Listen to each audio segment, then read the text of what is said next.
Hola amores! Today's video is just gonna be really low key. I am in like a kind of sleepy mode. So I just wanted to get on here and talk about my experience with a life coach. Maybe it will inspire you to do the same if you've been questioning if you want one. Here are some things my life coach taught me. The year 2023, last year, I know, so long ago, I signed up for a life coach. So before this, I was on the search, on the lookout.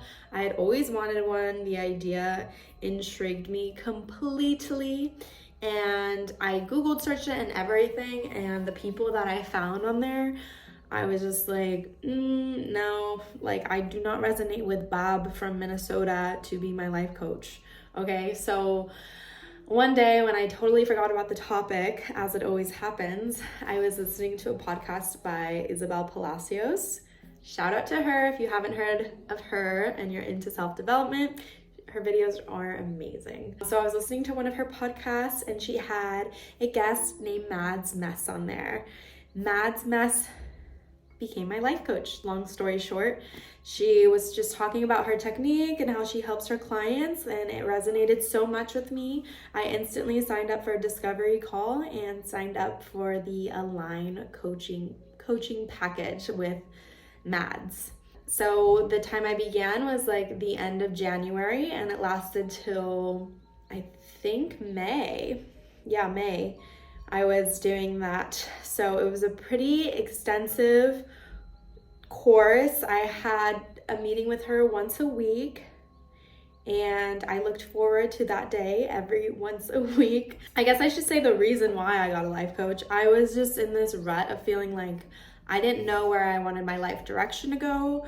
I was debating moving to Spain and I was just like, that's not a very traditional path. I don't know if I should do that or just stick to my 9-to-5 job with benefits, and it seemed like the more logical thing to do. I worked with Mads and looking at a lot of my limiting beliefs, and of course with limiting beliefs comes childhood. So a lot of unveiling of some things that were stuffed down. And I am someone who analyzes a lot of things before I delve deep into them. I like to think, well, why did it make me feel that way? Or why did they say that? Instead of just feeling it. So that was the first most valuable thing she taught me, was like, hey, stop. You're doing this thing where you analyze your feelings first, but actually you should just feel them and then maybe look at them. And that just changed my whole perspective because I was doing this unconsciously. And I think I was doing that as like a coping mechanism. Like, right, I need to figure this out and then maybe I will feel it, maybe. Right, maybe. That would always be on the back burner. Her giving me the right away to just like feel what I needed to feel and then maybe look at it was very empowering for me. I'm very like, get to the root of the situation. I need to know why things are the way they are, kind of thing. So just allowing myself to feel was the most valuable thing. I feel like this is so unstructured, but I was just so excited to talk about this because it was such an impactful experience in my journey. First, I will say she does give you like a soul contract reading. She kind of reads your space and kind of sees like what may be blockages in your life and how you can overcome them, what ways I can overcome them, and what it seems like I'm moving towards, kind of thing. Her work is a lot to do with the ego and the inner child. And this was so healing using this combination together. Your ego is like the part of you that is more judgmental and more critical, and that will be of yourself and others. Your ego's job is to protect you and has protected you up to this point, but sometimes it protects you in a way that's no longer necessary. Old tactics maybe limiting you versus helping you. So working with your ego can really help you undo any blockages and limiting beliefs that you have to protect yourself, because sometimes when we're protecting ourselves, we're hiding ourselves from what's great and what can the newness of what can enter into our lives, if that makes sense. I've heard somebody say, quote, the ego needs an enemy, because that's what it thrives on. It thrives on conflict. It thrives on feeling like it needs to fix something That's like the ego. It needs something to do. So we worked with the ego in the way that it felt useful, and I wasn't like abandoning my ego, because you cannot strip ego. Like, nobody's ego is going away. We all have egos and they're here to stay. But that was super powerful because I never really talked to my ego in that way. And then, of course, the inner child work. I had done some before meeting Mads, but we delve in even deeper to stuff I hadn't even realized I was still feeling. Things with like my childhood, my relationship with my father, the relationship with my mother, my role in the family dynamic, all these things.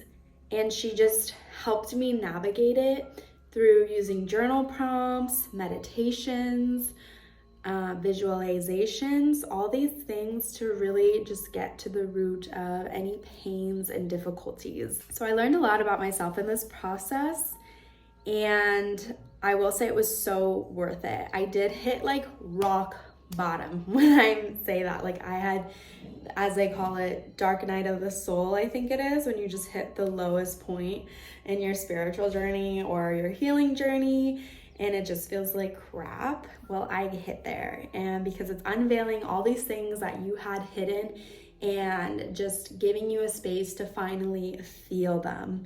So it was really, really empowering for me, honestly. Yeah, that was a lot of the work we did together. It was the ego and the child, the inner child, and all these journal prompts on it. And it was so beneficial because through that work, I did end up taking the leap to go to Spain. I did see that I'm going to be okay no matter what path I choose. And, you know, maybe the path more traveled is not the path that I'm going, but I'm going to be on a path that works for me. And through doing the work of healing my ego and my inner child, I saw just how much I really was neglecting my own needs and desires. I saw how much I put so many other people in front of me and put them on a pedestal, and really was just running from fear-based things that I learned through childhood, and just tactics that I learned to protect myself. So I know this is all very vague. I just don't want to bore with all the details. Maybe I can go deeper later about like the stuff I had to work through. But let's just say at the end of it, I felt like a new person. I felt like all these old chains that were holding me down were no longer there. And I had this new sense of self and direction within myself, and feeling like I could accomplish anything. And it's okay to put myself first in situations and check in with my needs. A good technique we practiced together was asking my ego what it needs from me. Taking a pause anytime through the day, just asking my ego, what do you need from me? Also the inner child doing the same thing. What do you need from me? What right now would feel so good to you? And giving each your ego and your inner child something to control in your day, where they can feel like they're helping you, where they feel involved and not neglected. So like for my outfits, maybe I'd let my ego choose that. Like, oh, you want to dress super snazzy, right? Like my ego did not pick this outfit today. Like, yeah, we're right. And then for like my inner child, like maybe asking her like, oh, what do you want to eat?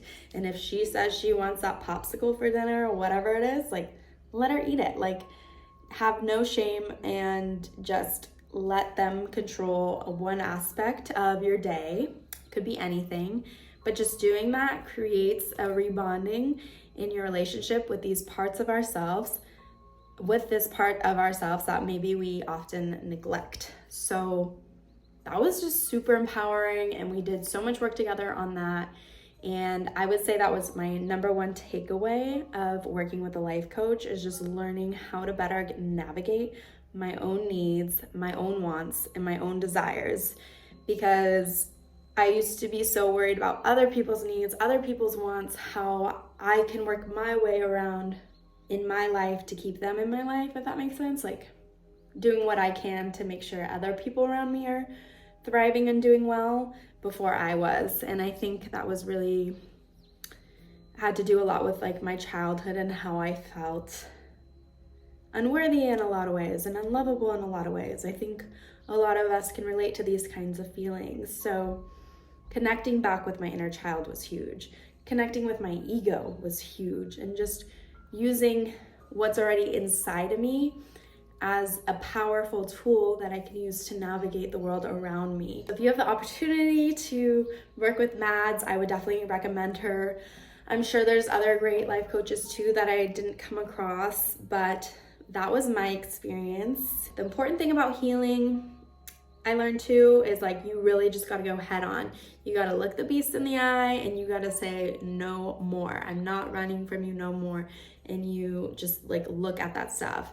Because I think there's so much we disregard from our past, like, oh, it's been so long, I'm over it, or oh, you know, that was in my childhood, it doesn't affect me now. But those things will creep up and will continue to creep up until you take a step back and look at those things and see them for what they are. And once I did that, it took away all my fear of all those things. Because once you face fear in the eye or whatever you're scared of in the eye, it's just not as scary, because you just see, oh, that's just a part of me that was hurt.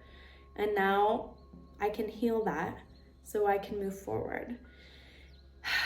So empowering. You can even try this today, just asking your ego what it wants from you, or your inner child, or ways that you can make them both feel loved. I will say my practice with this comes and goes. There will be days I don't remember to talk to either. Honestly, weeks will go by and I don't remember, but the times I do, I feel like I've connected with myself in a whole nother way, and it's just a nice little tool to have when you start to feel disconnected to yourself. So give it a try, and maybe check out a life coach in your area if you feel like you could relate with feeling lost and stagnant and needing some sense of direction, because honestly, that's what I needed, and I followed my intuition on that, and I can say I gained so much from it. Anyway, thank you so much for watching. Like and subscribe this video if you resonated or if you want to see more. And I will see you in my next video. Bye.